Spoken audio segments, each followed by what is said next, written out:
Rambut yang mulai memutih, munculnya kerutan di wajah, hingga fisik yang tidak sebugar dulu, menandakan bahwa mereka sudah tak lagi muda. Lanjut usia merupakan sebuah anugerah.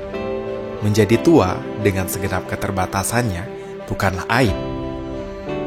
Tua pasti akan dialami oleh setiap manusia apabila ia diberikan kesempatan untuk merasakan kehidupan sedikit lebih lama. Jika boleh memilih, sebagian besar dari mereka mungkin ingin menghabiskan hari tuanya bersama keluarga. Entah suami, istri, anak, ataupun cucu. Namun, beberapa dari mereka mengalami nasib yang kurang baik, sehingga membuat mereka menjadi telantar di hari tuanya. Nenek namanya Siti Maryam, umur 62, asalnya dari Bintan, dari Kijang, Sungai Enam Laut. Terus sudah berapa lama nenek tinggal di sini? Saya datang sini 2017, bulan 1, tanggal 28, 3 tahun lebih. Terus bagaimana awalnya nenek bisa tinggal di sini? Gimana ceritanya? Diantar sama anak kakak, karena saya kena ini sakit. Oh, Ya, sakit apa tuh? ini ke gula, Oh, sakit. diabetes. Ya, kena beras ini, jadi waktu itu sakit kan, jadi diantar sini.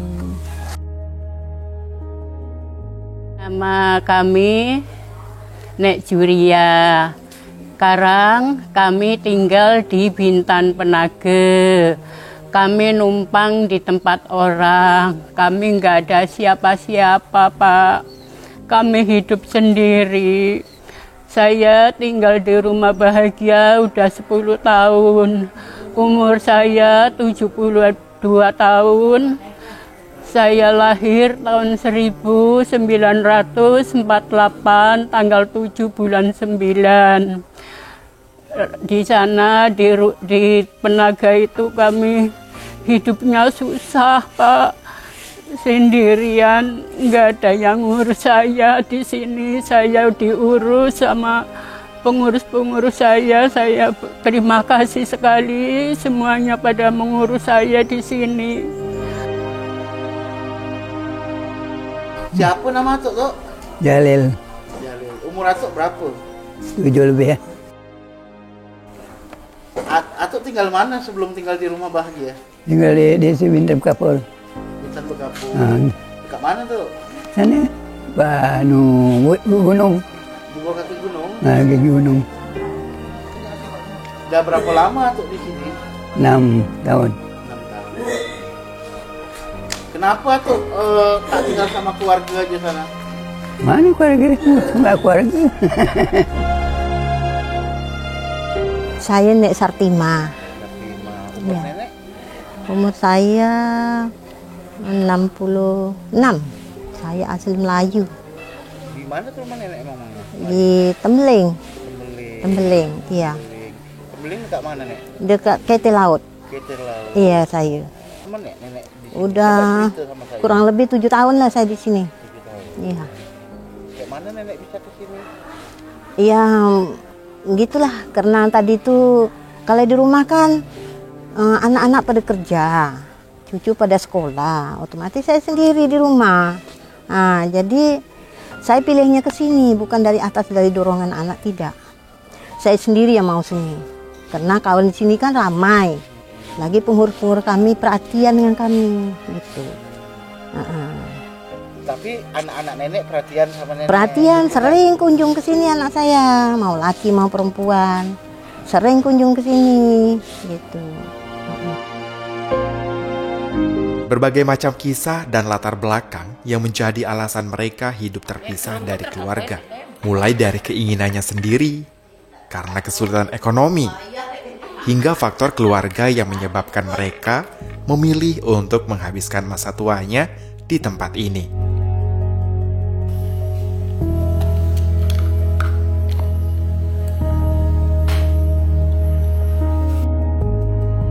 Sebagian dari mereka banyak yang sudah sepuh, sehingga tidak mampu untuk melakukan aktivitas sehari-hari sendirian. Di sini, mereka diberikan tempat tinggal dan fasilitas yang layak, juga makanan yang sehat, serta diberikan perawatan khusus dari pengurus rumah bahagia yang sudah menganggap mereka seperti keluarga. Atau sisa yang berduka nih. Sikit-sikit ngomong ke lain. Tuh dia. Nampak menyerang.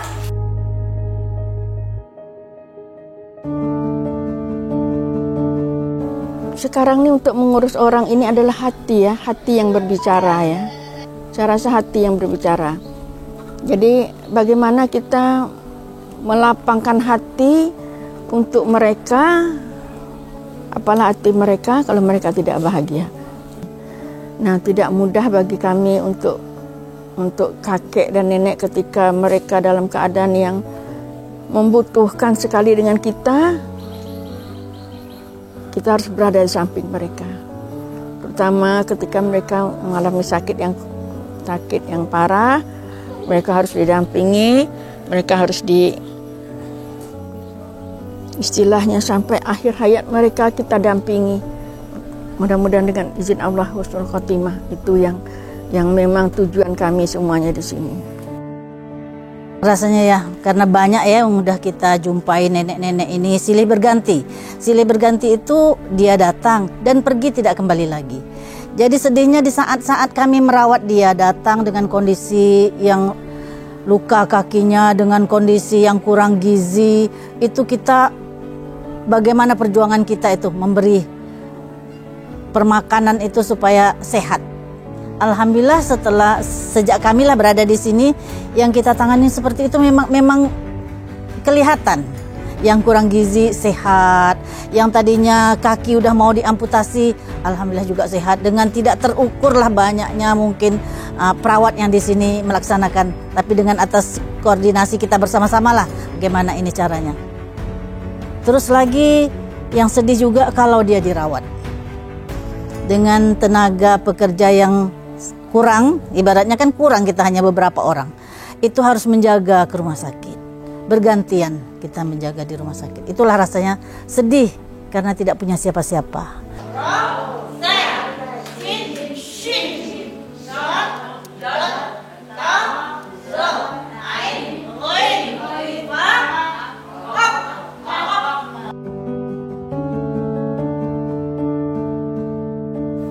Kalau dibilang lelah manusiawi ya Pak ya, tapi kerinduan untuk di sini itu tetap ada. Saya pun bisa bilang ini belahan jiwa saya, nenek kakek ini semuanya ini.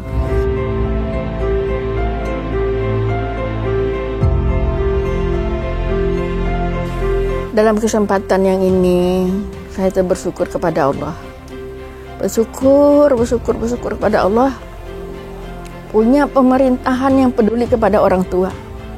Mulai dari Pak Ansar dulu, Pak Bupati, Pak Apri, sampai sekarang ini Dinas Sosial itu terus membantu kami. Dalam arti itu dalam permakanan, listrik, air, dan kebutuhan yang lainnya. Dan tidak lupa juga dengan sebanyak ini orang, rezeki dari Allah itu seperti mengalir untuk membantu kami. Jadi terima kasih banyak siapapun yang datang kemari, inilah ada tempat orang-orang tua kita. Siapapun yang datang kemari, inilah orang tua yang perlu kita bantu.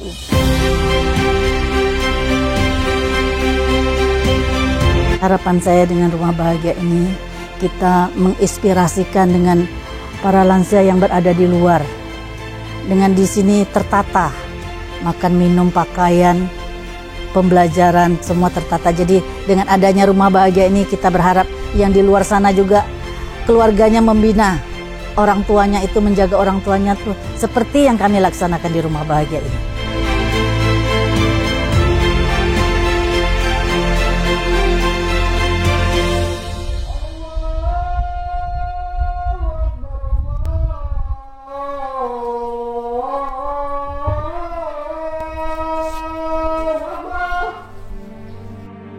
Merawat mereka tidaklah mudah. Namun, mengurus mereka merupakan sebuah tanggung jawab yang harus dilaksanakan dengan sepenuh hati. Melihat senyum dan tawa mereka setiap hari merupakan sebuah kebahagiaan terbesar yang dirasakan. Di rumah bahagia inilah mereka menjalani kehidupan sehari-harinya, menikmati masa tua sambil melakukan berbagai macam aktivitas kegiatan yang positif dan bermanfaat. Pertama, dapat memberi ilmu, kedua dapat bermanfaat buat mereka. Setiap hari mereka mengisi waktunya dengan rutin berolahraga, membuat kerajinan, berlatih bermain kompang, belajar mengingat angka dan huruf alfabet, sholat berjamaah, serta rutin melakukan pengajian. Bismillahirrahmanirrahim. Alhamdulillahirabbil alamin. Dengan begitu, mereka dapat melupakan sejenak rasa kesepiannya, serta lebih fokus untuk mendekatkan diri kepada Sang Pencipta.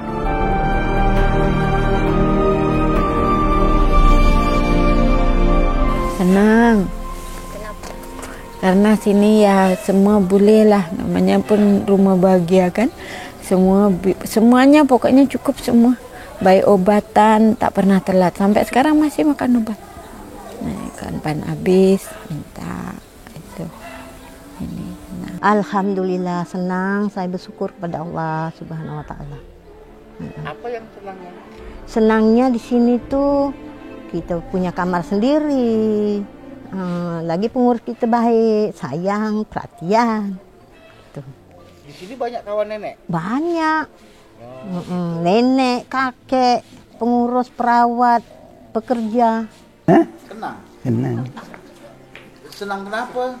Senang tak kerja makan dapat. Pengurus di sini yang jaga tuh baik. Ya baiklah. Itu. Banyak apa? Ibu tur sama ibu Numai. Tak ada kawan akrab. Kawan akrab banyak tak ada. Ane Sarun itu. Kaki Sarun itu. Kaki Sarul. Selama 7 tahun kakek di sini, udah ada kawan-kawan kakek yang udah duluan meninggal? Dah lama, dah banyak. Yahya, Rainde, Yusri, Yanto, Zazali, semua meninggal. Terkadang, rasa rindu pada keluarga hadir menyelimuti pikiran mereka. Teringat akan kenangan indah bersama-sama keluarga.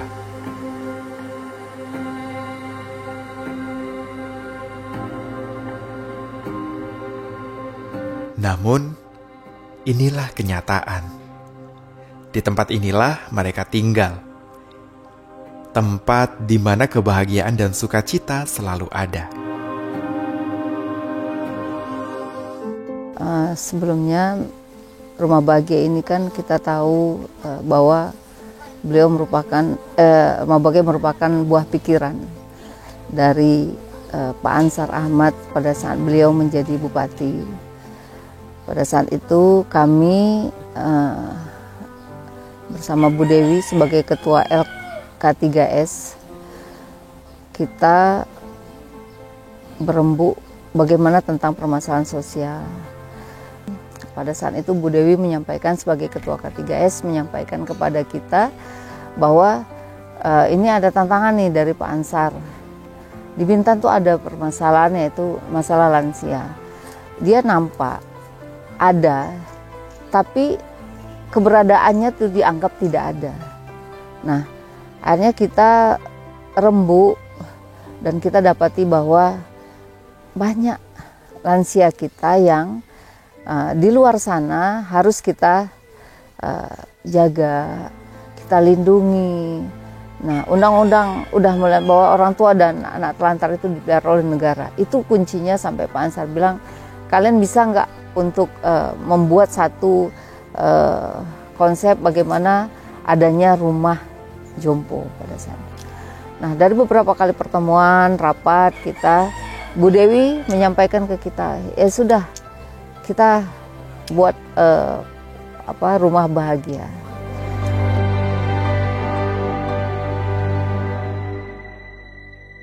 Jadi pada saat itu kita bincang-bincang, Bu, kita bagusnya nggak usah kasih panti jompo gitu, sebutan lain lah, Bu, gitu. Jadi banyak macam tuh, ada yang ngasih nama. Bu Dewi itu bilang kita kasih rumah bahagia Bintan. Kenapa sebutan itu? Rumah berarti ini rumah kita. Nah, rumah tempat mereka. Mereka bisa memiliki semuanya. Rumah bahagia. Tinggal di sini harus bahagia. Orang yang tinggal di sini image-nya harus bahagia. Bagaimana membuat dia bahagia? Tentu pengurus yang akan menciptakan suasana bahagia itu. Nah, Bintan adalah nama Kabupaten Bintan.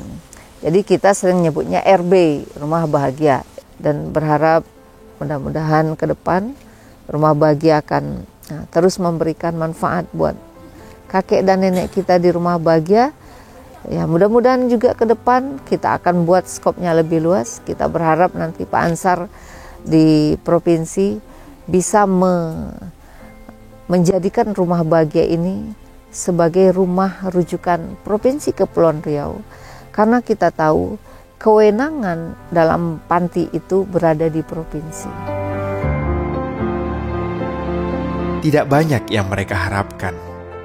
Mereka hanya menginginkan sebuah perhatian dan kasih sayang terhadap mereka di akhir masa tuanya.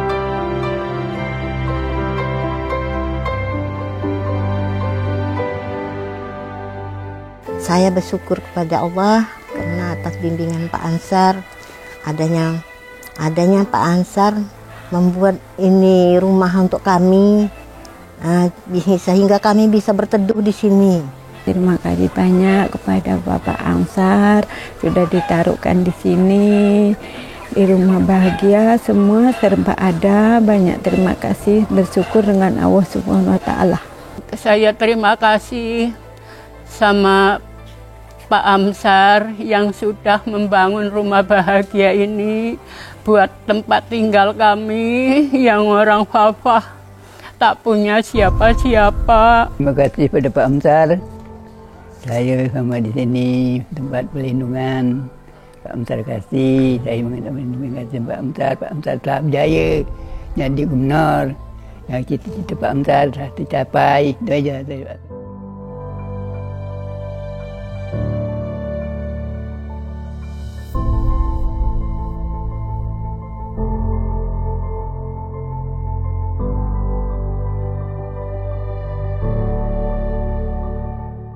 Senja yang indah, hidup ini bagaikan mentari dari timur ke barat. Jalan yang panjang ini sudah kulewati, penuh suka dan duka. Kini ku sampai ke Rumah Bahagia Bintan. Tetapi di manakah mereka yang kutimang-timang dahulu? Di manakah mereka yang kuberi kasih sayang dahulu? Kini hanya doa yang dapat kuberikan untuk mereka. Mentariku akan tenggelam, hati yang susah tiada lagi. Kepada sesama kita saling sayang menyayangi. Kepada Ilahi hidup ini ku serahkan. Senja yang indah selalu menanti.